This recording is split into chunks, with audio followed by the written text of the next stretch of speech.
describe the background to the call of Abraham. So his father was Terah. He had two brothers. Thank you. Noah and Haran. Haran was the father to Lot.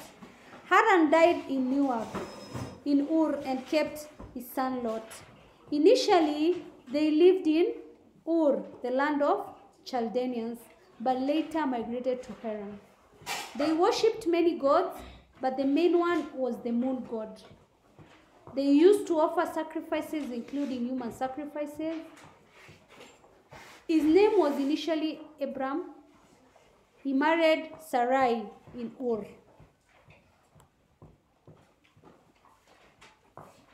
They were childless. His father Terah died in Haran, and Abram was left in charge of the what? The family. And all the other points that you had it, they were all correct. So that now we can go to lessons that Christians learn about God from the call of Abraham. God demands total obedience from people. God is the provider. If you're told to learn about God, so you start God is the provider. God blesses, so God curses. God is the protector. God is the controller of the world. God is a spirit. God is to be worshipped. God guides people. God fulfills promises. God cares for his people. God can use anybody or commissions anybody.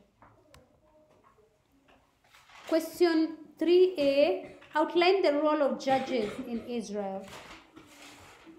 They led Israel to war with their enemies. They settled disputes among the people. They acted as religious leaders and led the people to worship. They offered sacrifices. So when you're ready, just write offer sacrifices, religious leaders, acted as God's prophets. Some anointed kings. They acted as mediators between God and the people. Question 3b. Identify 7 failures of King Saul. 7 marks. He offered the burnt offering instead of waiting for Samuel to do it. He lacked patience to wait for Samuel, who was to offer a burnt offering to God. He disobeyed God's command to destroy the Amalekites completely by sparing the life of King Agag. He spared the best of the animals instead of destroying them. He lost faith in God. He wanted to kill David, or you can just say he was jealous of David. He was deceitful to the servant of God, and he committed suicide. Question 3c. State lessons Christians learn from King Saul's failures. Christians learn that they should be patient. They should be patient and wait upon God. They should avoid evil deeds, or they should avoid evil thoughts in their lives. They should obey God, or they obey his teachings. Should have faith in God alone. Have faith in God alone.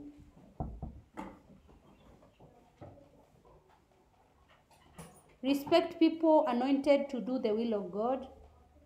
So Christians should respect people anointed to do the will. Or you just say in basic terms, they should respect church leaders. They should not be greedy or selfish. Should be responsible. That is, they should do their duties. They should ask for forgiveness, and they should be honest in their dealings.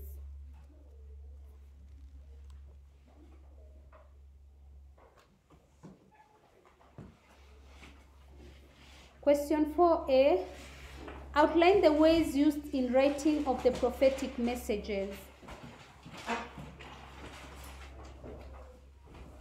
God gave the message to the prophets on what to be written. God gave the message to the prophets on what to be written.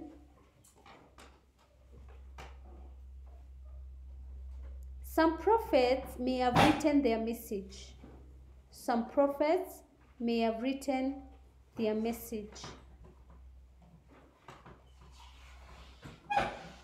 Some prophets may have dictated their message to the scribes to write. Some prophets may have dictated their messages to the scribes to write. The scribes may have organized the prophet's message according to the subject matter. The scribes may have organized the prophet's message according to the subject matter.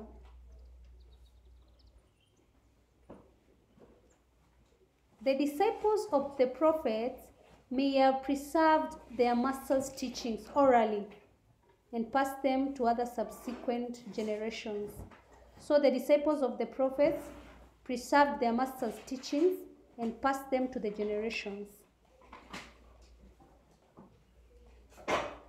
Also, the prophetic messages could have been compiled over a long period.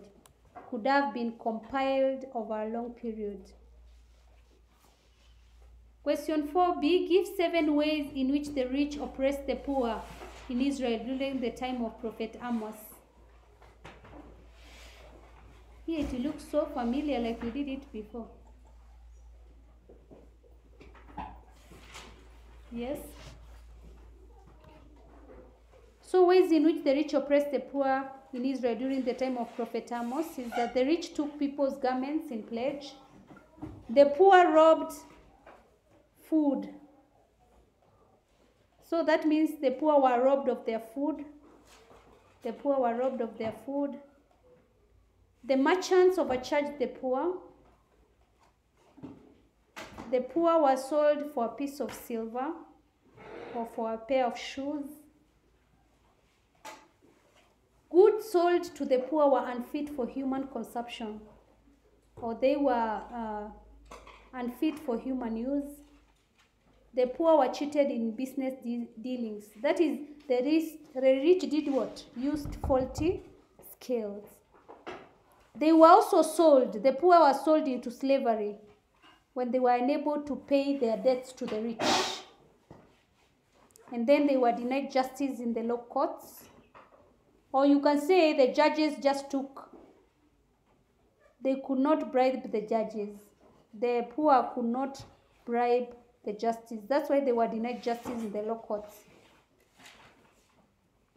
Cases of the poor were not listened to. That is, they were thrown out. The poor were thrown out in courts. So their cases were not listened to. Question 4c, state reasons why Christians find it difficult to help the needy in Kenya today. Too many needy cases. Tribal feelings. When one is giving assistance to the needy, that means you don't want to help those who are not of your ethnic community or your tribal community. So tribal feelings or leanings. Political leanings or political affiliations influence some Christians against helping those who do not belong to their own camp. Lack of what to share. Indifferences of some Christians to the plight of the needy.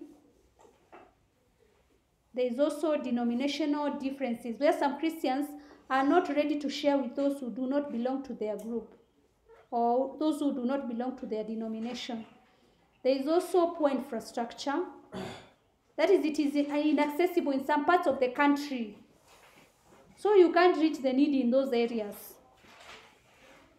It is difficult to identify genuine needy cases because some people might just be lying in order to be helped. It is difficult to identify genuine needy cases. And there is misappropriation of resources meant to assisting the needy in the society. Misappropriation of funds.